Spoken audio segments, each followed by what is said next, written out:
Good morning, everybody, and welcome to this episode of Turning Towards Life. This is Lizzie and Justin, live here on Facebook and soon to be made into a podcast by the technical genius Justin. And so welcome if you're listening later on a podcast or somewhere else, and also welcome if you're here live with us today. It is a Sunday in March 2020, and Justin has chosen this brilliantly appropriate for me and probably lots of us source about vulnerability, and I am super glad to be in this conversation today, being in that very feeling. So I'm very glad to be able to process this together, Justin, and to have the magic of David Whyte injected into our day and into our week through this lovely writing. And the world is in a strange place right now. So maybe you'll be listening in 2030 or something, but right now we've got this big coronavirus world event happening. And so personally, I have, smaller, more personal vulnerabilities, of course. And yet this one, every time I read the news, is having me feel very vulnerable.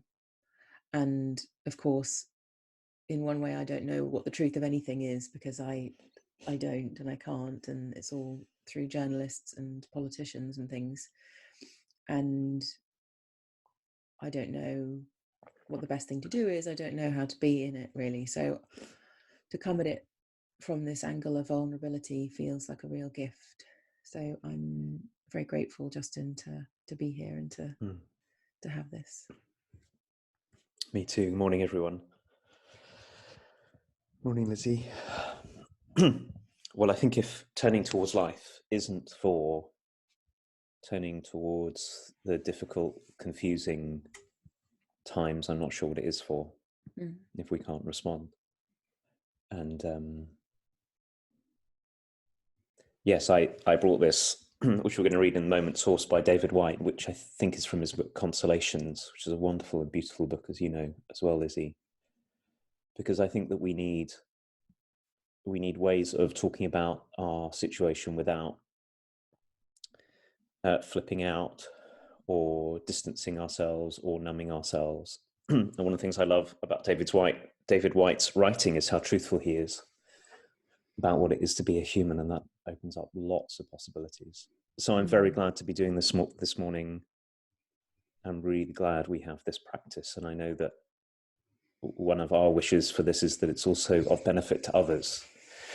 So for all of those of you who are with us, particularly if you're living during this this uncertain time of the coronavirus in the world, welcome. One of the things I'm very struck about before we read, Lizzie, is that certainly in my lifetime, or at least in my memory, this is the first time the whole world has lived through a thing like this together all at the same time. You know, very often we have things that are going on in our own countries or locally. I've been thinking a lot as I was choosing the source about how everywhere in the world, this is now a question for everyone all at once. So I hope that this might be of help. You can always find the sources for Turning Towards Life at our website, turningtowards.life, and in our Facebook group, where we publish the source, for those of you who don't know, a couple of days before, on a Friday usually, so that you have some time to read it. And we just passed 900 members of our Facebook group this week, and I want to give a shout out for it before we read, because it's a place where if you follow this project and you want to join us and you want to be in conversation with other people, that's one way of doing it. There's an active conversation each week in the Facebook group, and you would so be willing to join us. So be welcome to join us is what I mean to say. So you can search out Turning Towards Life on Facebook and make a request to join us there. And here is this piece by David Whyte.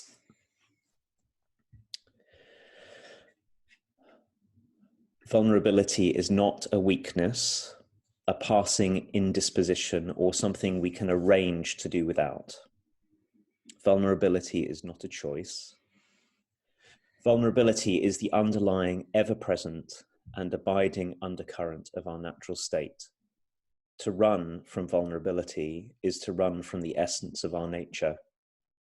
The attempt to be invulnerable is the vain attempt to be something we're not, and most especially to close off our understanding of the grief of others. More seriously, refusing our vulnerability, we refuse the help needed at every turn of our existence and immobilize the essential tidal and conversational foundations of our identity. To have a temporary, isolated sense of power over all events and circumstances is one of the privileges and the prime conceits of being human, and especially of being youthfully human, but a privilege that must be surrendered with that same youth, with ill health, with accident, with the loss of loved ones who do not share our untouchable powers, powers eventually and most emphatically given up as we approach our last breath. The only choice we have as we mature is how we inhabit our vulnerability, how we become larger and more courageous and more compassionate through our intimacy with disappearance. Our choice is to inhabit vulnerability as generous citizens of loss, robustly and fully, or conversely, as misers and complainers, reluctant and fearful, always at the gates of existence, but never bravely and completely attempting to enter, never wanting to risk ourselves, never walking fully through the door.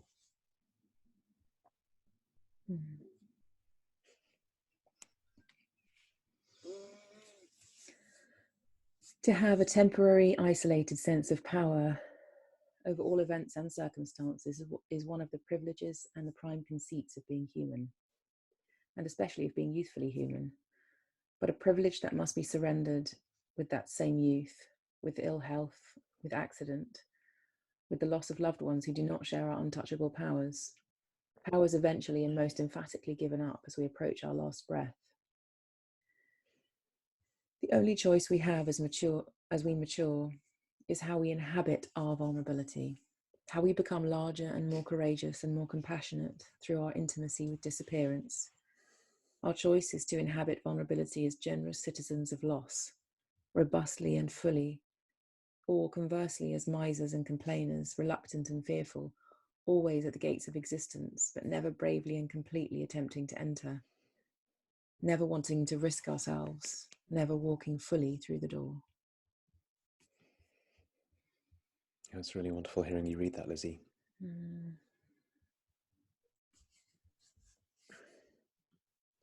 Might not surprise you to hear me say that the part of this that's feels most powerful to me at the moment is in fact the part that you just read at the end. That we have a choice about how we inhabit it, how we become larger and more courageous and more compassionate, or generous citizens of loss, robustly and fully, or conversely misers and complainers, reluctant and fearful. One of the parts that I'm noticing of living at the beginnings of this situation that we're all in is how much of me wants to fight against my and our vulnerability. It seems like a very ordinary reaction, which I want to give the reaction credence and compassion, but not be caught up in it. And the reaction, the sort of the pulling away from life part, is the part I think David Whyte, in a way, talks about the sort of myth that we can have when we're very young, that if we hold on to it too long doesn't help us. It's the part that objects to there being vulnerability at all. It's the part of me that goes, this shouldn't be happening, and because I don't want it to happen, I want to pretend that nothing is happening, and I want to deny that to be human, that to be me is vulnerable and risky, and that it always has been, all the way along the way. It's vulnerable and risky to be a human. But there's definitely a part of me that wants to pull away from that and is resentful at having to be brought face to face with it. And I can feel that if resentful and fearful, of course. And if I don't actually turn towards that part and honor that part, I can very easily get caught up in it. I can get really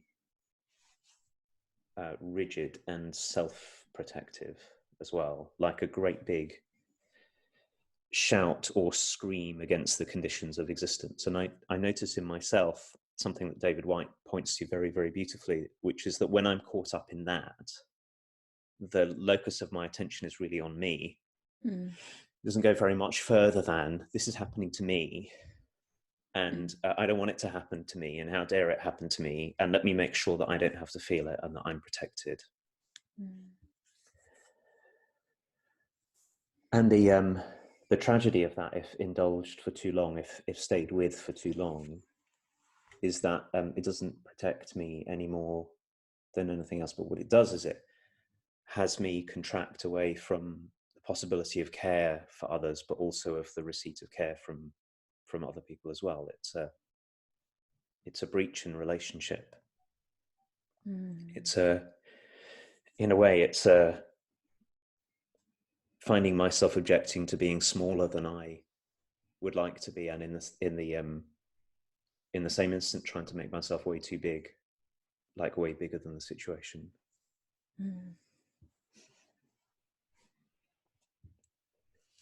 Yeah, as you're saying all of that, it's making me feel like I've forgotten that this is really what it is to be human. Part of it, that we are vulnerable to things in the atmosphere. You know, we are part of something. We're not separate from anything, and that makes us vulnerable. And I realized as well that when you were talking about how often it's like, well, you know, what about me in this, and am I going to be okay? And there's that part. And I think it's pretty clear to me in my own life anyway that our immune systems are very much most majorly affected by stress and contraction, and our immune systems are like contraction and expansion and health and unhealth, to call it something. Stress has a massive impact on that. And so for me to be contracting and to be stressing and worried is a really big disservice to me being healthy and robust and like fully in, like David's saying, like fully in life. And so it's making me think about that. And if, like we were talking about last week, I think, or maybe the week before, if I can take this as an opening to deepen into my questions, to deepen into my relationship to spirituality, to God even. I mean, I'm not a religious person, but I have a very foundational belief in something good in the world that is creative and has power. And for me to deepen my relationship to that in response to this is a very different way of responding than becoming really, really frightened and staying there. And as you say, I think my fear has a place. My fear is going to have me take actions that are important. And to just have that response feels like I don't know, disingenuous to my purpose, to the way I wish to live. And if I'm really honest, I want to walk through those gates of existence fully and kind of launch myself through them every day. and in not accepting that this kind of vulnerability is what it is to be a person, and fighting against it and being cross with whoever I can be cross with, depending on what I'm reading and hearing, it's like that's a huge pushback and avoidance of the fact that this is what it is. This is what being human is, and this is one of the conditions, as you said, the conditions of being here. And just us talking, Justin, I can feel myself having, done my normal check-in of the news, which actually I've been trying not to do very much at all, because I think if you just read the news once, you know what's going on. You don't have to sit there with it on repeat to feel the news, and just staying updated even once a day is, and sometimes not even in a day, but following closely any kind of advice or any indications of what we should be doing. I feel like that's enough to throw me into the kind of the pit, and then I have to find my way once I'm in the pit of disastrous thinking. And actually, I think for me, this is, in my experience, I'm not seeing this as very separate to the climate issues that we're facing as well. Like, because now this is to do with our bodies, there's some way it kind of magnifies the instability that I feel. And so to face it and to be in it and to be in conversation about it, I can feel is really helpful to me, because otherwise it stays in my kind of wild imagination in my mind, and it feels much more I don't know what the word is, like relieving to be in conversation rather than just to have this. I have quite an advanced ability to catastrophize in my mind, and so when I can catastrophize that much and there's actual kind of catastrophe unfolding, the meeting of those two things is quite powerful, and I can create all kinds of worlds in my mind. And so I can feel to be in conversation about it from this perspective, which isn't like, oh, have you heard this piece of news and have you heard that piece of news? We're not talking about the thing, we're talking about the human part of it, which is, how does it feel to be in that conversation in my mind, and how does it feel to be a person at this time when it feels so shaky and unpredictable and systemically scary and small. I feel really small. Like, what can I do? I can do various small things, but I can't do anything about the actual thing. And so I'm really grateful to come at it from this way, so that I can bring my gentleness to it rather than my quite kind of violently catastrophizing mind. Mm-hmm.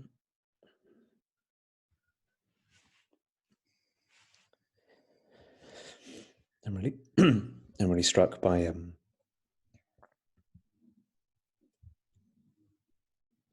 what you're saying, what can happen when we talk to one another, and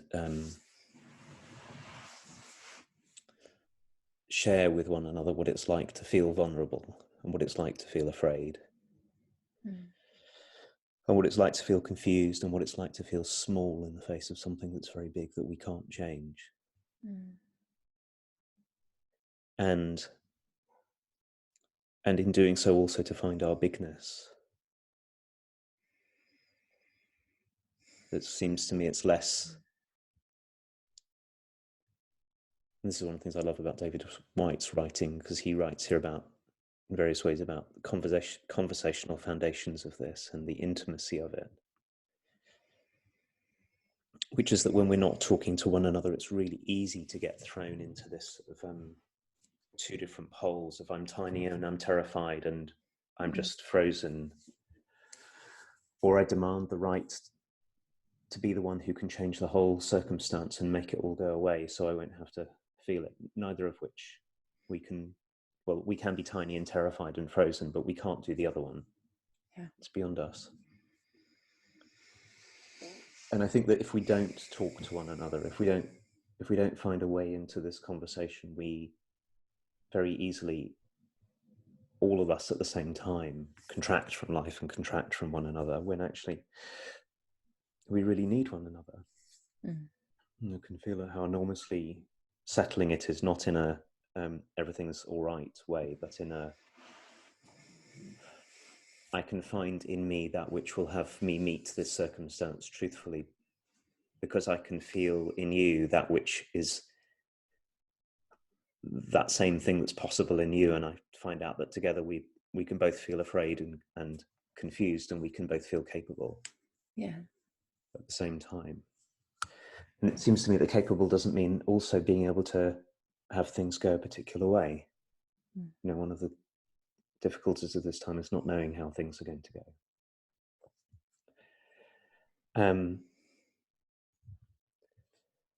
You said something earlier, Lizzie, about panic, and I've been thinking and feeling a lot into sort of different bodily states I can get into, and the sort of frozen or mobilized, like I have to run around like crazy doing things, buying things or preparing things. You know, there are some really, really useful things that are worth doing here, but the body state of sort of agitation, if I don't attend to it, doesn't help. And I can feel just by talking with you now how much my body settles and opens, and then I can start to get into contact with some courage that I have. And most importantly, I think one of the things that David White talks about here is courage and compassion, which is, you know, remembering that if I feel afraid, you may well feel afraid too. And there's something, and many people may feel afraid, and there's something about knowing that we're all afraid at the same time that's really important. And like David says, it's a gateway into a kind of humanity that is really hard to get at when we're caught up in one very, very small space. As you were talking, an image came to me. I don't know if you've seen the film Saving Private Ryan, which is a war film. It's not about the situation we're in now, and I'm not trying to make a comparison between that circumstance and this, but there is the most amazing scene in that film where, in a sort of quiet bit in the film, they find themselves coming across, the American soldiers find themselves coming across a house that has been in the middle of the countryside, that's essentially been smashed in two, and so that you can see the floors of the different houses. And inside the house is a family with kids. And they do one very, very simple thing, which is that they help the family down, you know, out of the ruined house so that they can get their feet on the ground. And they have a chance of being in the circumstance that they are, not being as trapped as they were. And every time I've seen that scene in the film, I've thought, that's how I want to be. I want to be able to be a person who, when I come across in a situation that's affecting everyone, which is really difficult, how little I want to be the person who just shies away and tries to keep myself safe, but instead is a person who can turn towards other people and say, I'm here too. And I'm really aware that it's not easy to do unless we come at life the way that David is inviting us to, which is to really inhabit our shared vulnerability, which is to not demand that I get special circumstance before I can be the one who can reach out. Like I'd be exempt from it before I can be the one who can be of help. Yeah, I feel that, and I'm just looking at the word miser versus the word generous citizen versus miser, and I can certainly feel my miserliness in my own contraction, and I know that my miserliness is a place that comes from feeling afraid and feeling protective and feeling like batten down the hatches and let's just weather the storm or something. And then there's the part of me that comes to this, and there's the part of me that, you know, the other night I was feeling really afraid and I called my sister and I just said, listen, I'm calling you because I'm feeling afraid, can you just talk to me? And in that joining, I can feel my generousness returning. Am I wanting to be in connection with people? Am I wanting to reach out? And it feels like, I don't know, it's a weird aspect for me of fear, to feel like I turn into a miser, because I, in a way, haven't, this experience has shown me that really clearly, that I can feel like I can, through other people's stories mainly, feel the response in us, a really ordinary response, as you said, to go and buy things. Apparently there was a queue around the block in just the little place where I live for hand sanitizer, and one man bought all of the boxes, so then nobody else got any because he was the first in the queue. And it makes me think, my goodness, yeah, that's what we're like. That's what we're like as human beings. We somehow think that my surviving and all these other people dying will be ideal. And it's like, well, I mean, of course that's not going to happen just because you don't have hand sanitizer, but if I just kind of magnify it, and I think, my goodness, but this whole deal is about being here with everybody. And you're talking of being generous, and finding your generosity, of course, is in line with what we really wish for as humans, which is to be here with one another, you know, to be on our own and having everything we need, but be on our own and not part of the world, part of our communities, is not a life. And so I feel like it feels like a spiral to me of like this kind of contraction and expansion thing. And each time I contract, I feel like I have to find my faith again and come back to some kind of sanity and some kind of question of love or fear. And how do I keep recalibrating myself to being loving and to being generous, and to see the fear around me and not find myself kind of sucked into the vortex of it, because it's so possible. It's so possible to do that, and I do it. And I remember, I think I might have said this before, but we this wonderful lady called Sharon Salzberg, whose work is primarily focused on kindness. I remember I did a workshop with her once, and she said, somebody asked her a question about, why do I always go away from myself in meditation, and why do I always think these stupid fantasy thoughts about if I met so and so, or if this happened in the world or whatever. And she was so kind about it. She said, listen, it's completely okay to find yourself having walked for ages down that road, because really the place healing belongs is in the return. And that it's almost more beautiful if you go away from yourself, because you get to return more, and then that's when healing can happen. So I feel like I can be kind to myself in this moment and see all the ways that I've been contracted and worried and checking the news too many times, or whatever I've been doing, and fantasizing about disastrousness in my head, and knowing that just coming back and coming back and coming back, that's what's to do. And that it's okay to go far from myself, and that to come back and be reminded by things like this, and listening to things and talking to people and reading things that are filled with hope, is a really okay way to go as well. I love what you're saying about coming back. And it seems to me that one of the traps that we can get into is a sort of a sense that once we feel ourselves withdrawing, contracting from life, that somehow we've had it. You know, I go, oh, right, now I'm afraid, and now I'm afraid because I feel so afraid. Now I'm feeling guilty that I feel so isolated and afraid, and now I'm feeling stuck because I feel guilty because I'm isolated. And we can sort of wrap ourselves up in contracting moves, but at any point there's the possibility of return. And what all return takes, in a way it's very simple, which is a kind of long breath out and say, okay, so now, yes, I've gone very, very far. It's true, I've felt very, very afraid. I do feel very afraid.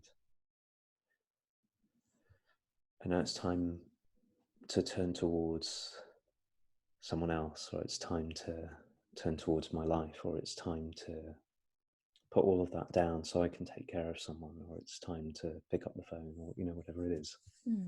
That's the kindness in Sharon Salzberg's language. And I was thinking whilst you were talking about that, Lizzie, about what you said earlier about your faith in there being a kind of deeper ground to our existence, which is loving. And who knows what will happen with this illness that is sweeping around the world, whether it will be very, very, very, very big or much smaller than people fear. There's so much that we don't know. But one of the things that I do know is that when we do find a way of returning, we can be that presence that you talked about. The presence that is everywhere can be us. We can take care of one another, and we have this extraordinary ability to transcend our own smallness, to recognize our own smallness and our own fear, and nevertheless to return in a way that makes us available to other people.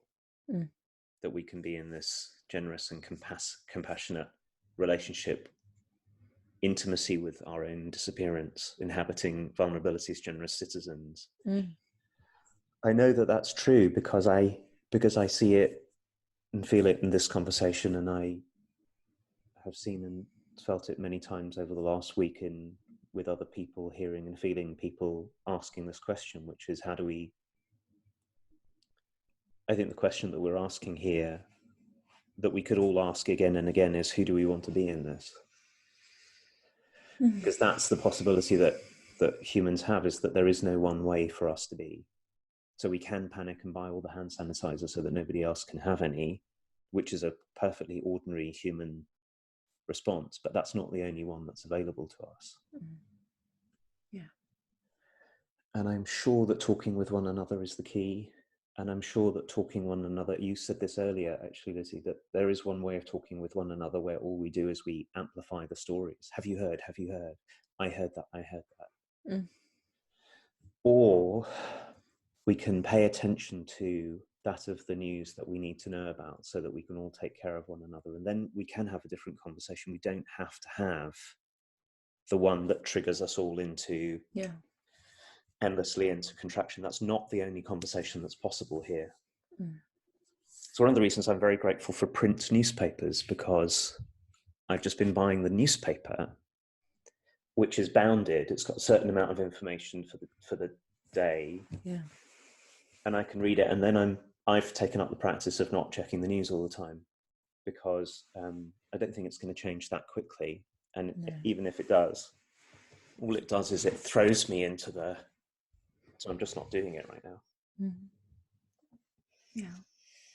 I just want to say one more thing as well, Justin. I feel like we could try and contract and therefore separate from and push away the things that we don't want to happen in the world.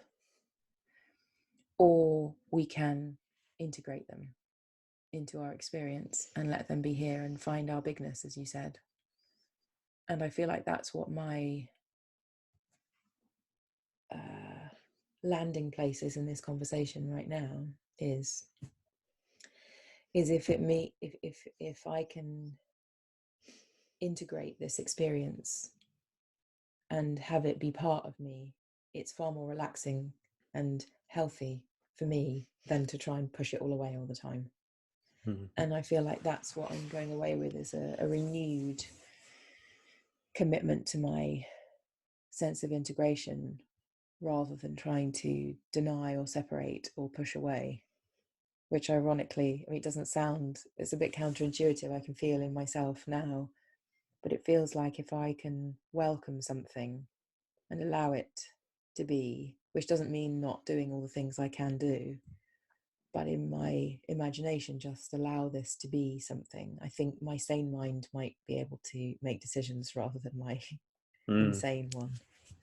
And I think that's the gift of integration, is that it gives us a kind of sanity and a kind of presence that you don't have if you're just caught up in getting rid of something and pushing it away. And it feels like a response that has more agency in it, more power in it, more sense in it than the separation part of me, which frankly doesn't turn me into an intelligent person with good decision-making abilities. It's beautifully said, and a beautiful place for us to end, Lizzie. And it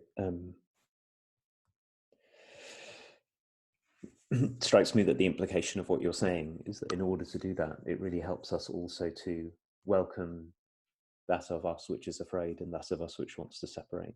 Like to even separate from our wish to separate gets us into the same pickle. Yeah. And that it's a practice. I think I want to say this because I realize that one way of coming at this is like that there's a standard that I have to reach, and if I don't reach it, then. But the other way of coming at it is to say this is what our work here is the practice of including. So including that I'm afraid, but also including that I'm someone who can love. Mm-hmm. Right in the middle of whatever's happening, that's always true. Really helps us to practice it, so that when we're really called upon to bring it, we've got a little bit of familiarity with what it is to do that. And I certainly feel that this conversation is, for me, is a big part of it. And I think that you and I and us, all of us, need to keep talking. That will help us enormously in the coming weeks. Yeah. Well, I'm so pleased to be doing this, and so grateful that we've been able to be here again this morning, and grateful to all of you who are joining us. And I want to say again, you don't just have to listen to this, although you are welcome just to listen. But if you want to be in the conversation with us, head over to find our Facebook group, which is a private members group, so it's not public, and we will so gladly welcome you there into this conversation as well. And all being well, we'll be here again next Sunday morning at 9 o'clock London time. Thank you, everybody. Okay, everybody. Bye-bye.